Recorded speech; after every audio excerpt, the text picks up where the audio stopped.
Pose with the bands. Pose with the pose with the pose with the bands.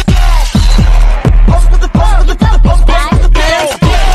Pose with the bands. Pose with the bands. Pose with the pose with the pose with the bands. Pose with the pose with the pose with the bands.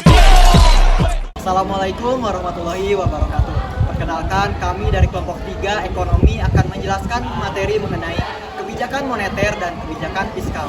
Selamat menyaksikan video dari kami. Ya, saya di sini akan menjelaskan mengenai kebijakan moneter.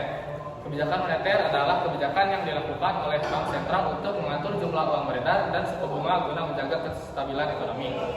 Tujuan kebijakan moneter yaitu yang pertama, mengendalikan inflasi. Dengan mengendalikan inflasi, harga barang dan jasa tidak akan cepat naik. Yang kedua, menjaga nilai tukar. Menstabilkan nilai rupiah terhadap mata uang asing agar tidak terlalu berfluktuasi. Yang ketiga, mendorong pertumbuhan ekonomi. Meningkatkan aktivitas ekonomi melalui konsumsi dan investasi. Yang keempat, meningkatkan lapangan kerja. Membantu terciptanya lebih banyak pekerjaan dengan mendorong pertumbuhan usaha. Dan yang terakhir, menjaga kestabilan sistem keuangan. Mencegah krisis keuangan dengan menjaga kesehatan bank dan lembaga keuangan lainnya. Terima kasih. Oke, di sini saya akan membawakan materi tentang instrumen kebijakan moneter. Yang pertama adalah operasi pasar terbuka. Operasi pasar terbuka adalah kebijakan bank sentral dengan cara menjual atau membeli surat berharga seperti SBI dan SBPU ke bank umum. Tujuannya adalah untuk mengatur jumlah uang yang beredar di masyarakat. Poin kedua adalah politik diskonto. Bank Indonesia menetapkan suku bunga acuan bernama BI 7-Day Reverse Repo Rate atau bisa disingkat BI 7DRR. Fungsinya adalah sebagai acuan bank umum dalam menetapkan suku bunga tabungan dan kredit. Contohnya adalah bank sentral bisa membatasi kredit konsumsi dan memperbesar kredit untuk sektor produksi. Yang ketiga, politik cadangan kas. Kebijakan ini mengatur besarnya cadangan wajib minimum yang harus disimpan oleh bank umum di bank sentral. Cadangan tidak dapat dipinjamkan ke masyarakat. Contohnya adalah dana nasabah bank adalah 80 miliar dan besar cadangan wajib adalah 10%, maka 8 miliar tidak boleh dipinjamkan. Yang keempat, kebijakan kredit. Kebijakan ini mengatur syarat atau jumlah kredit yang boleh diberikan kepada masyarakat. Contohnya, Bank Indonesia menetapkan aturan loan to value atau LTV untuk kredit properti misalnya, menurunkan rasio pinjaman dari 85% menjadi 70%. Jadi membuat masyarakat harus membayar uang muka lebih besar untuk membeli rumah dengan KPR, sehingga konsumsi kredit properti lebih terkendali. Sekian materi instrumen kebijakan moneter yang bisa saya sampaikan. Selanjutnya saya akan menjelaskan dampak positif dan dampak negatif kebijakan moneter. Dampak positif kebijakan moneter yang pertama yaitu adalah pertumbuhan ekonomi. Kebijakan moneter ekspansif seperti penurunan suku bunga dapat mendorong investasi dan konsumsi sehingga meningkatkan aktivitas ekonomi dan mendorong pertumbuhan. Yang kedua yaitu adalah stabilitas sistem keuangan. Kebijakan moneter yang baik membantu menjaga stabilitas sistem keuangan dengan mengendalikan inflasi dan nilai tukar. Yang ketiga yaitu adalah kesempatan kerja. Peningkatan pertumbuhan ekonomi akibat kebijakan moneter dapat menciptakan lapangan kerja baru dan mengurangi pengangguran. Yang keempat yaitu adalah pembayaran. Kebijakan moneter yang tepat dapat membantu menjaga stabilitas neraca pembayaran, terutama dengan mengendalikan inflasi dan nilai tukar. Selanjutnya yaitu adalah dampak negatif kebijakan moneter. Yang pertama yaitu adalah inflasi. Kebijakan moneter ekspansif yang berlebihan dapat menyebabkan inflasi meningkat jika jumlah uang yang beredarnya itu tidak terkontrol. Yang kedua yaitu adalah fluktuasi nilai tukar. Perubahan suku bunga yang drastis dapat menyebabkan fluktuasi nilai tukar yang dapat mengganggu ekspor dan impor. Yang ketiga yaitu adalah resiko sektor real. Suku bunga yang terlalu rendah atau tinggi dapat berdampak negatif pada sektor real, yang seperti resiko bagi perusahaan dan penurunan investasi produktif. Yang keempat yaitu adalah ketidakpastian. Kebijakan moneter yang tidak konsisten dan transparan dapat meningkatkan ketidakpastian di pasar yang dapat menghambat investasi dan konsumsi. Sekian dari saya. Nah, baik, selanjutnya di sini saya akan menjelaskan materi mengenai kebijakan fiskal dan sebenarnya apa tujuan dari kebijakan fiskal. Tapi sebelum itu, sebelum ke materi yang lebih lanjut, di sini saya akan kilas balik terlebih dahulu mengenai sejarah lahirnya ilmu ekonomi makro yang berkaitan dengan kebijakan fiskal. Jadi, tahukah kamu bahwa pada tahun 1930-an dunia pernah mengalami krisis ekonomi besar-besaran yang disebut dengan The Great Depression atau depresi besar.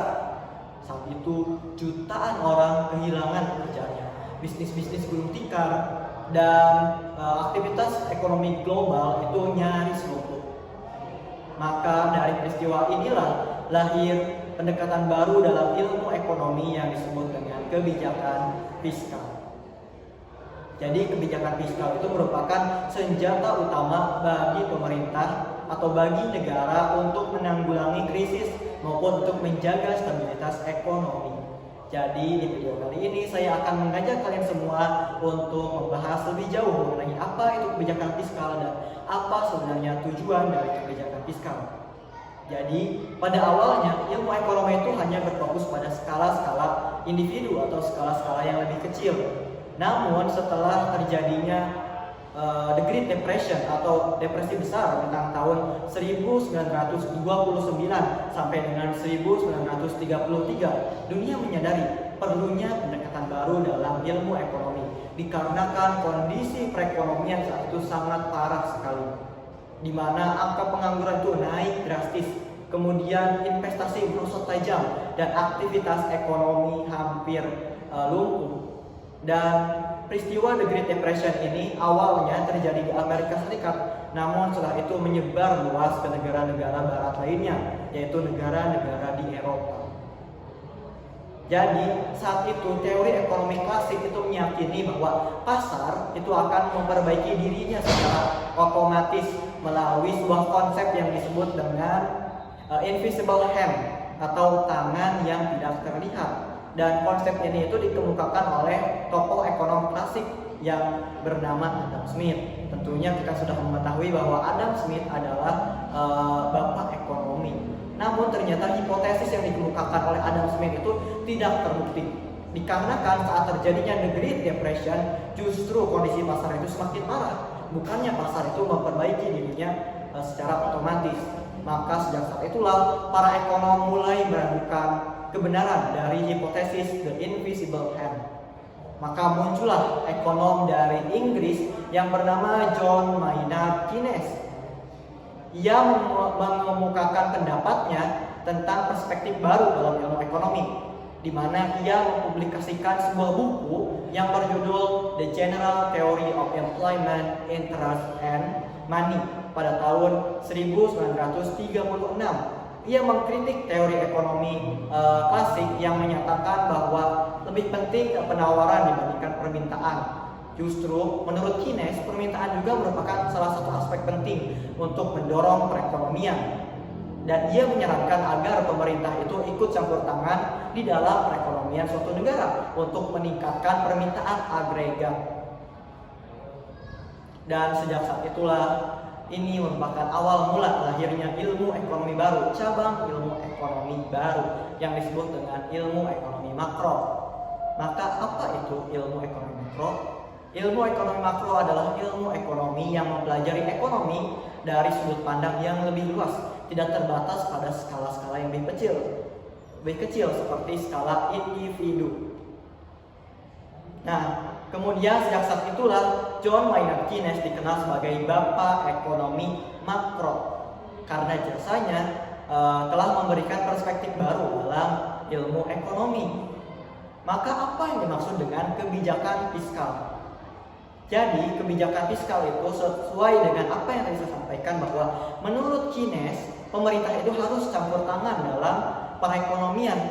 Maka kebijakan fiskal adalah kebijakan yang dikeluarkan oleh pemerintah untuk mengelola suatu anggaran, baik itu pendapatan negara maupun pengeluaran negara, dengan tujuan untuk mengarahkan perekonomian ke arah yang ingin dicapai. Dan kebijakan fiskal itu mempunyai beberapa tujuan utama seperti meningkatkan pertumbuhan ekonomi, menjaga stabilitas rupiah, kemudian mewujudkan pemerataan distribusi pendapatan, dan tentunya menanggulangi krisis perekonomian seperti saat terjadinya The Great Depression. Maka kesimpulannya adalah kebijakan fiskal itu bukan hanya mengenai anggaran negara, akan tetapi merupakan alat penting bagi negara untuk menstabilkan perekonomian agar kesejahteraan masyarakat dapat tercapai. Sekian materi mengenai kebijakan fiskal yang saya sampaikan. Oke, di sini saya akan menjelaskan tentang instrumen kebijakan fiskal. Instrumen kebijakan fiskal adalah alat yang digunakan pemerintah untuk mengatur perekonomian negara yang terdiri dari sistem perpajakan dan politik negara. Yang pertama ada sistem perpajakan. Pemungutan pajak membantu pemerintah mengatur ekonomi. Pajak memindahkan sumber daya dari rumah tangga dan dunia usaha ke pemerintah tanpa balas jasa langsung. Kenaikan tarif pajak bertujuan memperkuat kas pemerintah, sedangkan penurunan tarif pajak mendorong investasi dan konsumsi. Yang kedua ada politik anggaran. Anggaran dibedakan menjadi anggaran berimbang dan anggaran tidak berimbang. Anggaran berimbang memiliki penerimaan sama dengan pengeluaran. Anggaran tidak berimbang dibagi menjadi anggaran defisit, yang dimana pengeluaran lebih besar untuk merangsang pertumbuhan ekonomi, dan anggaran surplus, di mana penerimaan lebih besar untuk mengurangi tekanan permintaan. Oke, sekian materi dari saya. Terima kasih. Baik, di sini saya akan menjelaskan dampak penerapan kebijakan fiskal.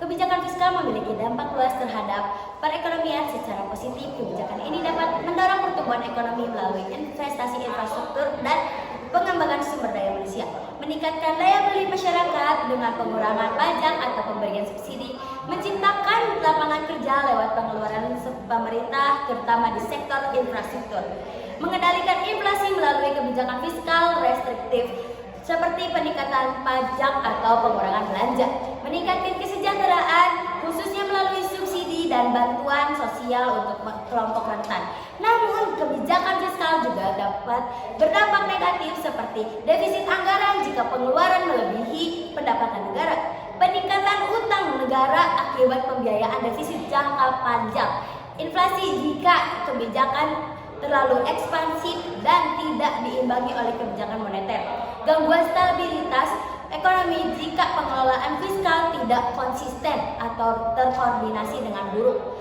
Contoh penerapan di Indonesia: investasi infrastruktur seperti jalan tol dan bandara, subsidi BBM dan pupuk untuk menjaga daya beli masyarakat, pengeluaran untuk pendidikan guna peningkatan kualitas sumber daya manusia, pajak sebagai sumber pendapatan negara seperti PPH, PPN, dan PBB. Kesimpulan dari dampak tersebut yaitu kebijakan fiskal merupakan alat penting dalam pengelolaan ekonomi jika diterapkan secara tepat dan hati-hati. Kebijakan ini mampu mendorong pertumbuhan, meningkatkan kesejahteraan masyarakat, serta menjaga stabilitas ekonomi. Baik, segitu saja penjelasan dari saya tentang dampak penerapan kebijakan fiskal. Terima kasih telah menyaksikan video dari kami dan sampai jumpa.